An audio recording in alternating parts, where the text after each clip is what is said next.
हा व्हिडिओ शेवटपर्यंत बघा, कारण मध्यमवर्गीय माणूस गुंतवणुकीत नेहमी मागे का राहतो याचे काही रियालिटी चेक आपण बघणार आहोत. पहिलं सत्य काय आहे तर त्याचा पगाराचा शेवट हा एका दिवसात होतो.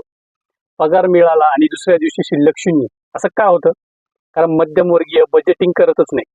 सेव्हिंगला प्राधान्य न देता खर्चाला जास्त महत्त्व देतो. ऑनलाईन ऑफर्स, EMI शॉपिंग आणि नंतर महिनाभर तग धरणं कठीण.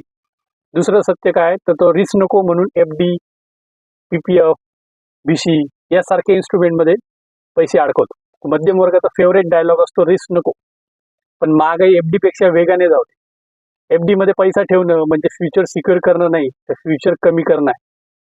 तिसरं सत्य काय तर लाईफस्टाईल अपग्रेडसाठी तो कायम लोन घेत असतो. मोठं घर, नवं गाडी, आयफोन अपग्रेड.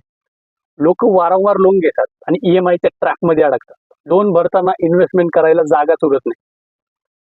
चौथं सत्य काय तर फायनान्शियल एज्युकेशनचा अभाव.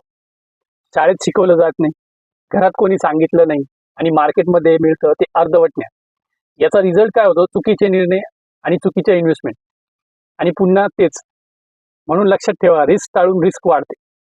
यावर उपाय काय? योग्य प्लॅनिंग, योग्य ॲडवायझर आणि शिस्तबद्ध गुंतवणूक. हे केलं तरच मध्यमवर्गीय पुढे जाऊ शकतो.